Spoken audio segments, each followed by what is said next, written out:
Hey everyone, Scott Owens here with Mimosa Research. In this video, we are going to be taking a look at an actual issued Beretta M9 that is in civilian hands, which is a rare thing to see. We will discuss what differentiates it from the typical 92 FS pattern pistols, as well as how it differs from a few of the commercially available non-military issued M9s typically seen on the market.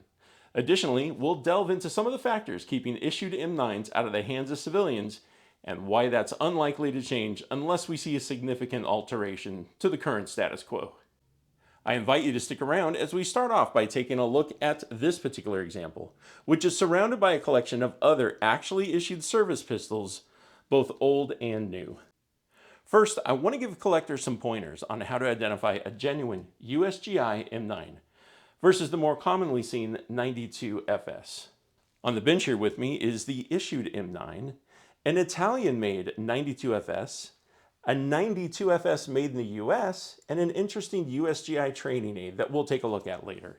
Additionally, I have a copy of the Edward Scott Meadows book, US Military Automatic Pistols 1945 to 2012, which is an excellent reference for any serious collector of pistols in government service, and it contains great information specifically on the Beretta M9.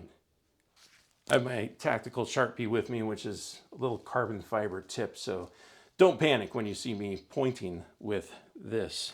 The easiest, quickest way to identify an actual issued M9 is to look for these three attributes: straight dust cover as opposed to angled, a simplified PB instead of a more ornate one, and then a serial that is in the 1 million plus range, or the 7-digit range, that does not have a prefix. Let's look at each of these attributes in detail. The most reliable way to disregard a Beretta 92 or 96 pattern pistol as an M9 is to look for an angled dust cover, such as these two commercial 92 FS examples. The M9 was based on an earlier variation of the 92F, which predated the stronger frame that came with the introduction of the 40 caliber version, known as the 96 pattern Beretta. As a cost-saving measure, for many years, commercial 92 FSs used a single version of the stronger frame that had the angled dust cover. In recent years, as the 40 Smith & Wesson has fallen out of favor and interest in the M9 has picked up, US-made 92 FSs are being seen with a straight dust cover again, for much the same reason Beretta used a single frame specification previously. Italian-made examples are still primarily seen with the angled dust cover. In short, if the subject pistol has an angled dust cover, it's definitely not a genuine USGI M9. Another immediate way to disregard a pistol as a genuine USGI M9 is if one finds an ornate PB on the side of the slide. All commercial versions of the Beretta 92 pattern pistols will have this more ornate serif version of the PB. And even the later M9 special editions or commemorative releases are seen with this. Only a government-issued slide will exhibit the simplified sans serif PB as seen here. So let's take a closer look at that.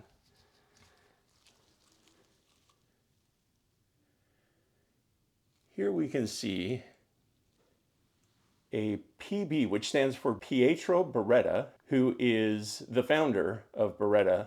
You can see that has a very ornate PB. And if we contrast that to the issued M9, we can see the PB is sans serif and is very simplified. So, something to look for when you're looking and evaluating pistols. Over the years, genuine new old stock government-issued slides, barrels, and small parts have found their way onto the resale market. So it is conceivable that one could clone an M9 by using these genuine USGI parts in conjunction with a straight dust cover frame, either from an earlier 92F or one of the later commemorative or US-made donor pistol. For most collectors, this will be as close as one could come to owning a mil-spec M9. However, the final telltale indicator of a real issued M9 is a no prefix serialized frame in the 1 million range. And you can see here I have a 7-digit serial. There is no prefix at the beginning of it, and it is in the 1 million plus range.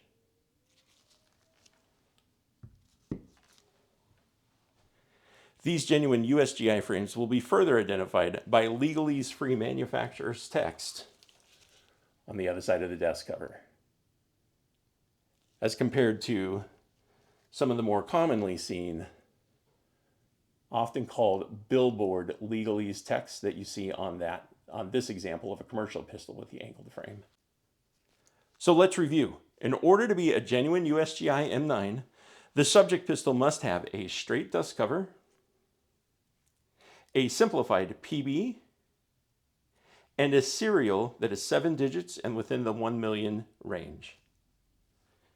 Additionally, there must be no prefix in front of that serial number. Okay, we now know how to identify a genuine USGI M9.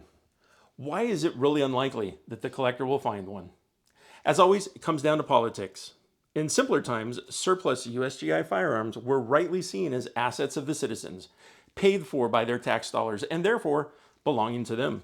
Disposal of government surplus that had lived beyond its intended service life was handled by auctioning off such surplus, with the funds being used to cover the cost of such programs. As far back as 1903, surplus small arms were sold to encourage marksmanship principles amongst citizens. In the event the United States found itself in hard times again, potential recruits would have a leg up on training. Over time, this program was spun out into a private entity with a federal charter, now known as the Civilian Marksmanship Program, or the CMP, which still distributes surplus government small arms to this day. However, as attitudes towards firearms changed in more recent years, sales of pistols specifically were seen as problematic and were halted, although many other long small arm sales have continued even during those days. By the time the M9 replaced the 1911 as the official service pistol of the armed forces, the old 1911s were put into long-term storage instead of going through the CMP. It took the will and determination of a single congressman to finally break through those anti-gun attitudes and restart the distribution of 1911s in 2015 on a trial basis. In 2018, the program was made permanent. Now, as the M9 is beyond intended service life and is being replaced by the M17, the backlog of over 1 million 1911s currently going through the CMP release process may actually be a blocker to seeing any M9s released, as the only official outlet for surplus pistols still owned by the government is the CMP. Once again, it will take extraordinary circumstances and extreme political will to break through the cries of cheap, high-capacity weapons of war creating a crime wave, along with another literal act of Congress to see any of these important pieces of our history being made available to collectors in the future. Unlike some recent issued sidearms that found their way back into the civilian market due to recall or warranty work, there was never anything quote-unquote wrong with the M9, aside of course from slides cracking in half and unsat magazines, problems that were fixed over the course of its service with replacement parts. In the meantime, there is still a way that a genuine USGI M9 can be found in civilian hands. It has been a long-standing tradition that general officers could purchase their sidearms as they retire from service, and that is carried through into the M9 era, and by the way, in the M17 era as well. General officer pistols differ from regular M9s only in that their serial number is prefaced with a GO. And this has become the most common way that a genuine USGI M9 has come onto the collector market. Also worth mentioning are the unique circumstances surrounding the US Shooting Team M9 purchases. Long story short, purchases of M9 pistols were authorized for members of the United States Shooting Team, and due to some accidental or perhaps intentional vagueness in the ordering process, USGI spec pistols were in fact ordered for the team members to purchase. The serial is in the expected 7-digit range, and they are all full USGI spec. Unfortunately, someone got fired for this mistake, but they created a unique situation where the collector can get as close to an issued M9 as possible, even if these were never actually in government hands. However, there is one interesting loophole where an issued M9 might find its way back onto the collector's market, and this loophole is believed to be the way this particular example finds itself legally in private hands.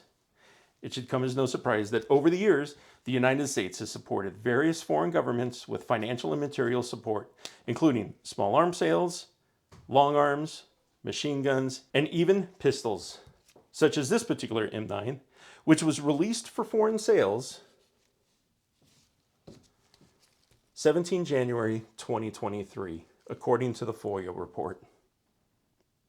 Now, how did this one make the transition from foreign government sales to the commercial market here?